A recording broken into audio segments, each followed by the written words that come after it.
Good morning po mga kababayan at kumusta po sa lahat ng ating mga kababayang Pilipino sa buong mundo. Andito na naman po tayo, napakagandang panahon, medyo mainit-init. Pag-usapan naman natin si Senator Bato de la Rosa na halatang halata na nasa panic mode na. Hindi na niya alam ang kanyang pinaggagawa at pinagsasabi. Halatang halata po na ninenerbyos ang ating Senador Bato de la Rosa. Parati po ang kanyang pagkakamot sa kanyang ulo. Hindi niya po alam ang kanyang gagawin ngayon. Kung paano niya mapapatigil ang pagdating ng warrant of arrest mula po sa ICC na isi-serve ng Interpol. Kaya kahit ano-ano na lang po ang kanyang mga pinapatulang mga issue at kahit na nalalapit na po ang kanyang pagtatapos or nalalapit na po ang kanyang katapusan, ay patuloy pa rin po siya sa pagsilbi sa kanyang amo. Walang iba kundi ang former President Digong. Patuloy pa rin siya sa kanyang role as attack dog ng mga Duterte. Yan po ang katotohanan dyan. Yan po ang talagang tindig or yan ang ginagawa ngayon ni Senator Bato de la Rosa. Ito po ang kanyang sinabi lately. Marcos administration working with left. Yellows versus Dutertes. Yan. Talagang sinabi niya pong ang gobyernong Marcos daw, matinding aligasyon to, ay nakikipag-alyansa sa yellow, sa mga dilawan, para po sirain, para po banggain ang kampo ng Duterte. Well, walang problema dun kung hindi mo na problema yun dahil during your time, nakipag-alyansa naman kayo sa mga pulahan. Yan naman ang totoo niyan. Kaya hindi mo dapat i-question kung ano ang gusto ng tao, kung ano ang gusto namin. Let's say makikisama kami sa mga Marcos, wala ka na doon, out ka na doon, Senator Bato de la Rosa. Yan. Siguro po ang feeling ni Senator Bato de la Rosa ay nanghihina nga po ang kanilang kampo at wala silang kasama. Nangungulila sila.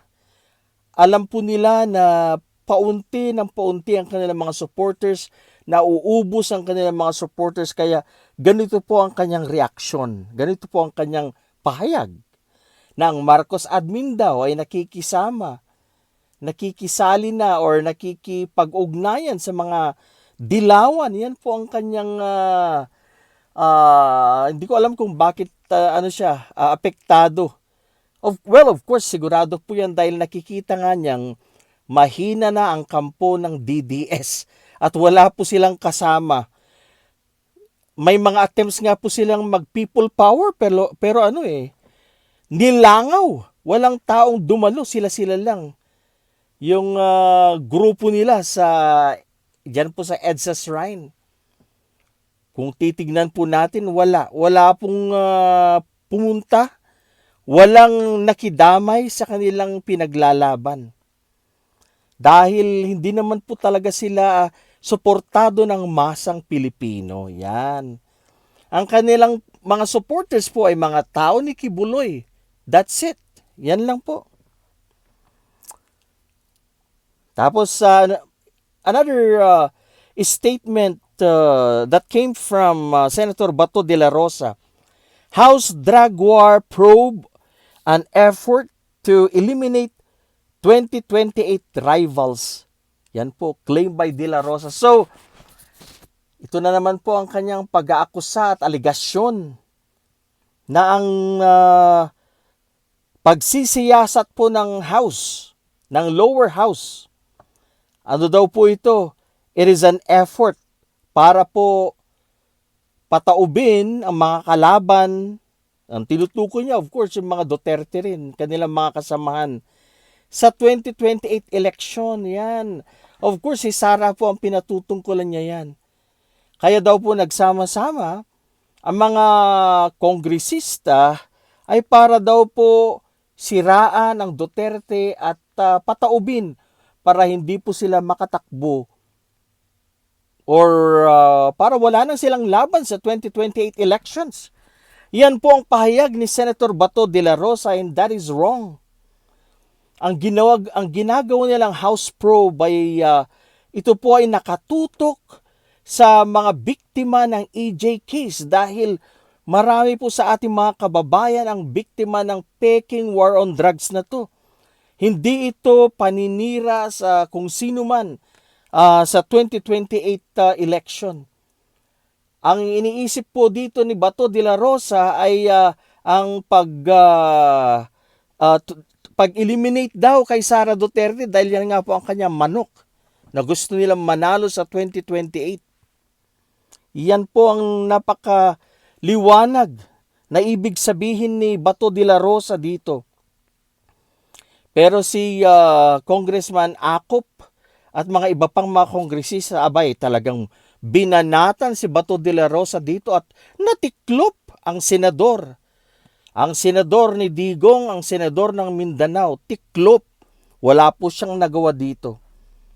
Talagang siya ay binanatan dahil sa kanyang mga aligasyon. Hindi po natin alam kung dala po ito ng gutom o dala po ito ng nervyos. Pagka-nervyos dahil anytime andyan na po ang Interpol na huhuli, dadakip sa kanila pong mga suspects. At mukhang mayroong magpapasko sa The Hague, sa the Netherlands. Well, maganda naman dahil balita ko maganda dun sa kulungan. Aside from masarap pang mga pagkain, komportable ang bed, may kutsyon, may malambot na higaan. So, sana all. Joke. Okay, at isa pa pong balita na lumabas, Senator Bato to conduct own drug smuggling probe. See? Nakikialam na naman siya, alam niyo po ba, sa paglabas po ni Jimmy Guban na dating empleyado, dating officer po ng customs na nagpahayag, merong expose at nababanggit nga dito ang mga kaibigan ni Senator Bato de la Rosa na si Mans Carpio at Pulong Duterte. Gusto na namang makisawsaw at makialam tong si Senator Bato na ito, Senator Stone, at magkakandak daw po siya ng sarili niyang investigasyon o hearing sa Senado. Nako, mga kababayan, nagsasayang po tayo ng pera sa mga ganitong klaseng mga hearing. Ito po ay maliwanag na politically motivated. Iniuugnay po ito ni Bato de la Rosa sa politika. Yan po ang maliwanag dyan. Of course, dahil nga kaibigan siya ng mga Duterte, gusto nila pong i-discredit. Gusto nilang sirain itong si Jimmy Guban para masira po ang kanyang kredibilidad bilang isang whistleblower or star witness. Yan ang maliwanag dyan. Siguradong babanatan ni Bato de la Rosa tong si Jimmy Guban. Alam na po natin yan, expected na po yan. At siguradong mag-threat na naman po yan. Contempt kita. Ganyan po siguro ang kanyang pananalita. Diyan po sa Senado pag natuloy nga po itong hearing na to na sinasabi niyang gagawin niya. So mga kaibigan, hindi na po ito bago. Kilala natin tong si Bato de la Rosa, Robin Padilla, Bongo. Ito po ay mga attack dogs ni dating Pangulong Duterte. Napaka-useless po ng mga taong ito. Binabayaran ng taong bayan ang mga ito. Tayo ay nagsasayang ng pera sa mga taong ito. Na ang kanila pong pinaglalaban ay hindi ang interes ng taong bayan. Pinaglalaban po nila ang interes ng taga Davao. Iyan po. Ang interes ng kanilang puon. Iyan po ang maliwanag dyan. Kaya sa atin po mga kababayan, alam naman po natin na si Jimmy Guban ay isang reliable source. Napatunayan na po yan. Nagsalita na po siya, ininterpolate ng iba't ibang mga kongresista. At nakita po natin na dire-diretso po siyang sumagot. At na-feel natin na siya isang tunay at nagsasabi ng totoo. Yan po si Jimmy Guban.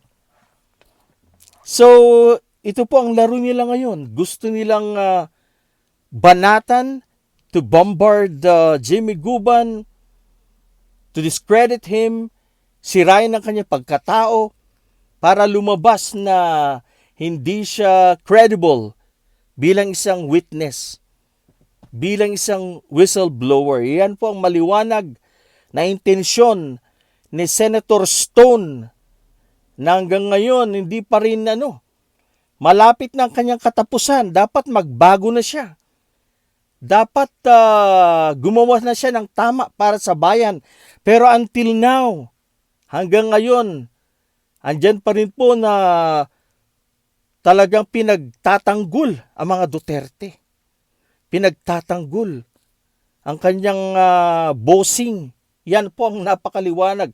Ang kanyang ninong. Yan po. Maliwanag po yan. Mas maliwanag pa sa sikat ng araw. Furthermore, Bato de la Rosa debunked Guban's claim that previous administration was forcing him to implicate former Senator Trillanes on illegal drugs. Yan, nakikialam talaga to. Nakikialam. Dinideny po ni Bato de la Rosa na gusto nilang idawit si Senator Trillanes. At they were forcing Jimmy Guban. So yan, dinideny niya po yan, dinidebunk niya. Pero tayo po, tayong isang ordinaryong mamamayan, ang basa po natin dyan, totoo yan, na talagang gusto nilang idawit si Senator Trillanes. Why? Dahil alam naman po natin na si Senator Trillanes ang natatanging matapang na senador noon na hindi sumuko, hindi nagpatinag sa mga Duterte. Yan po ang totoo niyan. Kaya gusto nilang idawit noon si former Senator Sonny Trillanes para makasuhan, para mapakulong at sila'y magtagumpay. Dahil naaasar po sila. Si Senator Trillanes po ay isang tinik. Isa sa mga tinik ng Duterte. Kaya galit na galit po sila kay Sonny Trillanes. Unfortunately, nanaig ang kabutihan, nanaig si Sonny Trillanes, hindi po nila napakulong si Sonny Trillanes at hanggang ngayon, siya pa rin ang tinik ng mga Duterte at sunod-sunod na pong nag-file ng mga kaso sa pamilyang Duterte, kasama na dyan ang asawa ni Vice President Sara Duterte. Kaya saludo po tayo kay Sonny Trillanes. Isa pong matapang na senador, isang matapang na tao, hindi po siya umurong, hindi po siya natakot sa mga threats ng Duterte. Hindi po siya natakot sa impluensya ng Duterte. Lumaban po siya at hanggang ngayon linalabanan niya. At ayaw niyang makabalik, kagaya po natin, ayaw niyang makabalik ang mga Duterte sa kapangyarihan. Dahil nasubukan na natin ang mga Duterte. Walang pagbabago sa ating bayan, mas lalo bang nalubog ang Pilipinas, mas lalo pang nasira ang ating bayan dahil sa Duterte. At ito po ay isang katotohanan, isang realidad na hindi natin maitatago. Alright. So mga kaibigan, ito pong si Bato de la Rosa. Although malapit na po ang kanyang katapusan, hanggang ngayon patuloy pa rin ang kanyang pagtatanggol sa kanyang ninong. Dapat magbago na siya. Dapat gumawa na siya ng tama or itama niya ang kanyang mga pinaggagawang mali. Pero hanggang ngayon nakikitaan natin na wala pa rin siyang remorse. Wala pa rin siyang regrets sa mga pinaggagawa niya. Kaya mga kababayan, magtulong-tulong po tayo or pagtulungan po natin na ipaglaban kung ano ang tama para sa ating bayan. Huwag po nating hayaang makabalik ang mga taong ito sapagkat sila ang sumira sa ating bayan. At kung pinayagan or papayagan po natin silang makabalik, nako, baka kinaumagahan, baka kinabukasan, tayo ay maging probinsya na ng China.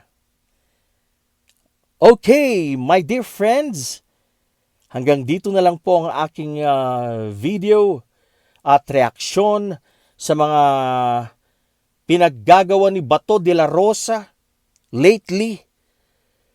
Sana po nagustuhan niyo po ang aking pagtalakay sa isyong ito. At sana'y patuloy po kayo sa pag-abang sa aking mga nilalabas na mga videos. Marami pong salamat. Please subscribe. Please subscribe po sa mga hindi pa po nakapag-subscribe sa aking channel at pakishare po sa inyong mga kaibigan at mga kapamilya. Mabuhay po tayong lahat. Good morning. Good morning, Pilipinas.